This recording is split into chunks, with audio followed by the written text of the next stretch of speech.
Welcome back to the Pixelists Podcast, my friends, the podcast about all the nerdy things we love and enjoy. And as I'm sure you guys can already tell, we got a little bit of a different setup today, or at least those of you watching on YouTube can already tell. But for everybody else, unfortunately, Blake was not able to make it to this sit down for Worlds Beyond Number. So instead, we have the illustrious Jeremy filling in.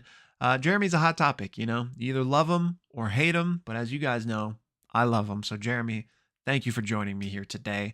But for anybody that hasn't ever caught one of our podcasts where either Blake or I was not able to be present, things are a little bit different. So this episode is about Worlds Beyond Number, episode 44 to be exact. And so, normally we would recap and then have our discussion. But because Jeremy is not the best with the back and forth discussions, this episode is just going to be a recap and a bit of a truncated recap at that. So my apologies. But things should be back to normal for episode 45. And, as is usual, when we kind of have to miss one like this, we'll probably end up talking about some of the stuff that happened in 44 in our 45 discussion. So appreciate y'all bearing with us on this. Life happens sometimes. But yeah. So before I jump into the recap, I'm trying to think if there's anything else important to announce. We should be having our Friday stream this week. Well, okay, actually, I don't know. My birthday is this Thursday, and I might not be here on Friday afternoon. So, actually, but I might be. So I guess I shouldn't say either way. Potentially a stream Friday, but the more important news is to just join the Discord, because that's where you'll find out once we know for sure, but that's also the place to just come hang out and chat. Not only Worlds Beyond Number, but all sorts of nerdy stuff. We would love to have you guys over there. And I think, with Critical Role still on break between campaigns, I don't know if there's any pressing watch parties to announce, but again, just join the Discord if that's something you're interested in, and all announcements will obviously be going through there. But yeah, I think that's all. So I'm going to hop into this quick recap. But again, apologies for the abnormal episode today, and I appreciate you guys bearing with us.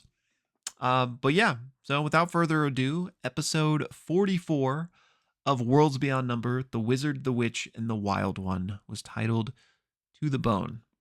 And this episode was essentially basically two set pieces. The episode begins with, all three of our party members split up. We've got Ursulon still in the city, Ame, who has been captured by Keen, and Suvi, who has, was sent away, but has been captured by Yorin, of all people. So this episode begins back with Ursulon, who's trying to decide what he's going to do to save Ame. And very quickly, he finds out that there's this back entrance to the butcher shop that he saw her get taken into.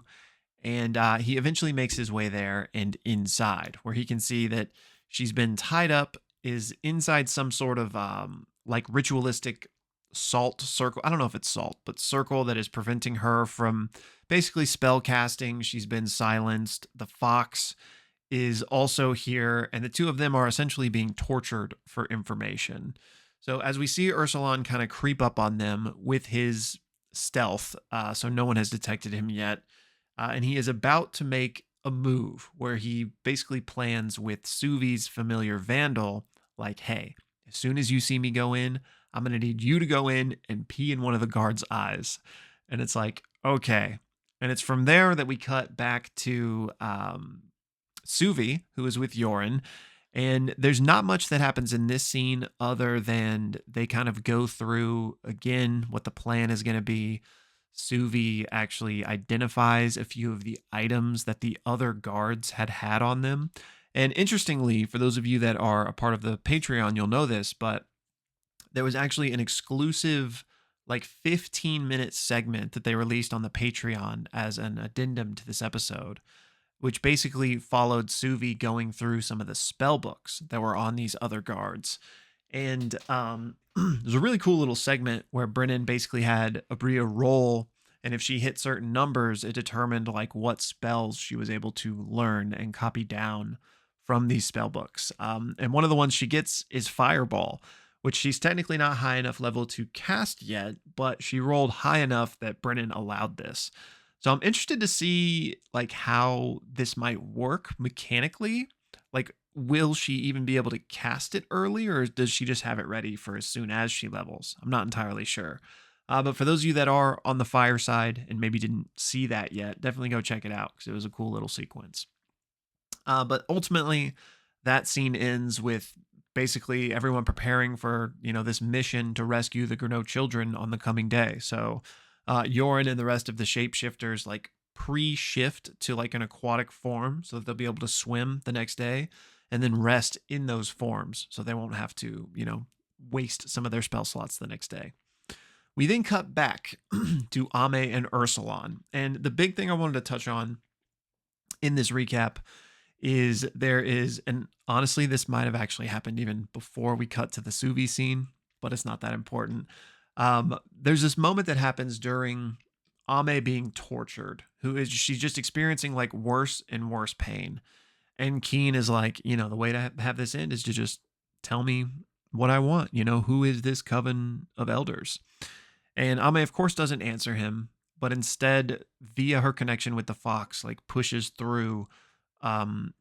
Mechanically, it was like a rank 1 spell slot in order to bring him back to consciousness. And Keen's like, oh, no. Don't be doing anything else. And like makes the pain even worse. And then we have basically these memories start to flash through Ame's mind where she thinks back to when she was a small kid and her parents were actually speaking to Rin in their dining room. And her parents were saying, there's something wrong with our child. Like, she needs to be fixed. Like, you need to fix her. And Rin, realizing like what these people think of their daughter and the situation she's in, realizes, she just needs to say whatever she needs to in order to get Ame away from these people. And then we cut again to Ame as a kid once more in her house, and there's like a riot outside. All of the townspeople have their torches and pitchforks and are calling for Ame. And her parents like go outside and are begging them. They're like, hey, we'll fix her. We'll take her somewhere that she can be fixed. We then flash memories again to Ame punching a hole in one of Grandmother Rin's walls. And I believe this is in reference to a memory we've seen before of a young Ame where she had gotten into a fight with somebody.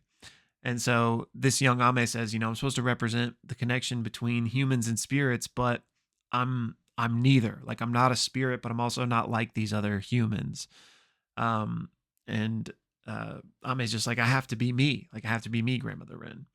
And then we see, I don't think this is part of the memory. I think this is kind of more of like a meta thought in Ame's mind. But she thinks about how she's not a rolling pin. Like Grandmother Rin was kind of represented by a rolling pin. Nor is she Boots on the march to war. She's just her, and she has to be her and be cunning.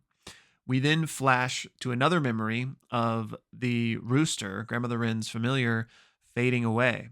And Rin says, I'm sorry that it couldn't be me. And she says, let me teach you this one last lesson. The greatest lesson are the lessons we teach ourselves. We then flash back to the memory of Ame punching the wall, where Rin tells her to go to her room. So a young Ame storms up to her room, past the sign that says be kind on her wall, and she sees a mirror in her room, a mirror that's not normally there. And she looks in it, and in this mirror, she sees an adult version of herself. And I think the reflection kind of almost looked like a fox spirit as well, but I might be mixing my details if there was like also a fox spirit there. But this is basically like an adult Ame. And the reflection ultimately takes a paintbrush and drags it across her lips, basically filling the paintbrush with blood, and then hands this paintbrush through the mirror to the young Ame and says, is there something else you want to write aside from be kind? And a young Ame takes it and decides to write do right next to it. And the mirror Ame looks at her and says, how can you do right when you cannot be the perfect witch like Rin is? And then the words do right disappear, and instead in their place, the words be cunning appear. We then cut back to Ursulon, who basically launches into his attack. And I just wanted to specifically call out that flashback with Ame because it was very poignant and meaningful. And I probably butchered the recap of it, but it was amazing. The best part of the episode, in my opinion. But anyway, so then we cut out of that, Ame having like learned this lesson that she needs to evolve as the witch she's gonna be. She can't be Rin. She's got to be herself. She needs to be kind, but she needs to be cunning. And then basically the rest of the episode is this initiative, this combat between Ursulon, Ame the fox, and Keen and his lackeys that are there. So Ursulon is able to kind of disrupt the spell circle around Ame, which gets her back in the game. Vandal pees in the person's eyes. The fox gets a couple licks in as well. And ultimately, they are able to put down Keen and the lackeys. And that's where the episode ends. So again, that was episode 44 of The Wizard, the Witch, and the Wild One, To the Bone.